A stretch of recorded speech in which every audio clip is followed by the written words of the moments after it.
Abusia for me chachi obi asamo bibi akwa ba biem e de ba odene ho TV odene ho kase boso na adru susisi a yen share bre kwa na ye bebo awura enense mu ntentem ya ne akwa kopie mu NDC akachi na enyina eni se after say asin of abato no kwa awie na Gyakye Quayson efeti course trial ensem beble fa no na waba abonten de ensem bia ba beto abonten pa o ka se ne ensem ne anase ne nsenkae mu no o chese onuhu a wonu no ho pa fi se o join NDC na o se esubia NDC for ebinim a che no na anya ne dekwa ansa na wokwa akopiki even forms for oba be pese oye member of parliament was sin off no kwa no subi ne ye bi mu ye che no kwa anya ne fe kwa chese enya asem kitwa na Gyakye Quayson din nsem bebli aba betudwa efa NDC for ne nani de edikan uti odene ho TV a mema we fi se obe subscribe to our channel obe like na do adwen che so egu comment section kama ye behwem ne akinka bibia mam fefefe Sir himself. I said there's an email here showing that I have received a certificate. In his own word, he didn't attach any seriousness. He said, well, I've seen the application of renunciation on your file, but you can go down and make a copy for me and go to my, he directed me actually, I didn't know my way around there, directed me to the Commission of Oath to authenticate the copy. Now we came back up and gave it to him. We had our own social conversation. I'm sure at the Coalition Center? Oh, yes. They declared you. The Electoral Commission held your hand. Held my hand.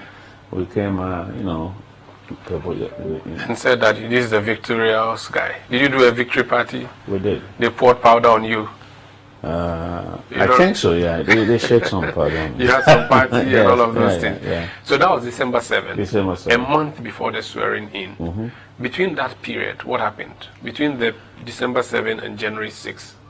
Well, basically there was nothing. No one brought any action, nothing? No action, no nothing. Sure, there was an application. It was towards the end, I think the third week, thereabout. It was an application that... How convincing was your victory? Do you remember the vote difference? About 3,000 plus. Okay. Did your opponent call you to concede defeat? No. He didn't? No. Did he complain that he was cheated? No, she didn't. It's a she. It was a she. Okay, yeah, that's the lady. Okay. She didn't complain. Then in the third week, what happened to you? What did you hear? Well, you see, the thing is, I didn't foresee any of such things coming. Even though there was that action taken at the, as I said to you, the petition. By the youth that rose? Yeah. I thought that was the end. Did you meet those youth Never, members? never. I think okay.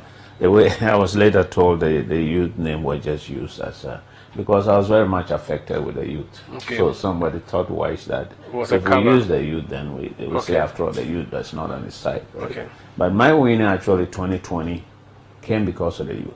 Okay, they supported you. They strongly supported me. Okay. I came in, I started a youth wing, and I enrolled about 4,500 of them. I see. So, in the third week, what happened? Were you served with any court injunction? In the third week, thereabout, it was served. Actually, was served on to my lawyers.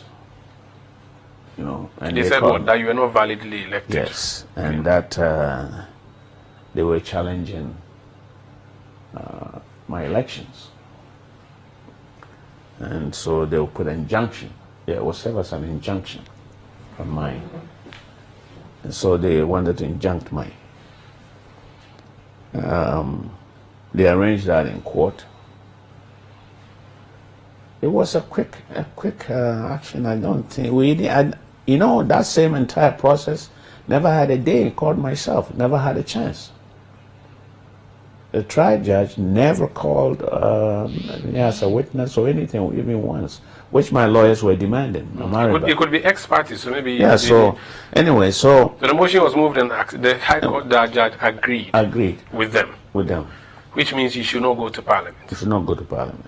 That was the decision. Was it served on you? Was it given to you? Well, you see, in all this process, I wasn't even aware. I wasn't in court. So obviously, they gave it to bailiff to serve. To serve. Yeah. And the bailiff didn't find And that was the day before the swearing in. Okay. So you never received it? Never received it. Your lawyers didn't receive it? Nobody received it. Okay. January 6th is the night that MPs who have been elected come to elect a speaker and then get sworn in. That's right. I was told you were smuggled into the chamber. Now that it has happened already and gone, do you want to share that story? Oh, no. I mean, when you say smuggled, it's like going through some, security barriers or something? No.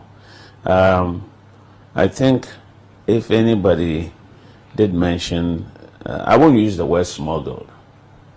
I came in a team of my members. We were housed in a hotel together, right? And overnight.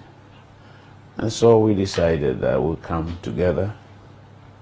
It was partly a celebration. I was here covering the event that night. And I saw the NDC MPs arrive in a bus, wearing white. You were not part of that group. Yes. There were over 100 of them who walked into the chamber. You were not part of that group. No. So which group were you in? I was in a group, in a smaller group. A smaller group? Yeah. Why did you have to do that? Was someone looking for you to arrest you that night? I had no idea. I wouldn't say to arrest or... Were you dodging anybody? In my mind? Yeah. No, obviously not. You're not dodging anybody? No. You're not thinking of remember, a lady who show up somewhere? No, Umar, remember that this entire process is new to, I would say, we had about, 38 new members? Yeah. It was new to us. And there was no such thing like a rehearsal. So I was just going with the flow, right? And you wore your whites? We were told to wear white. I wear white, like everyone else. And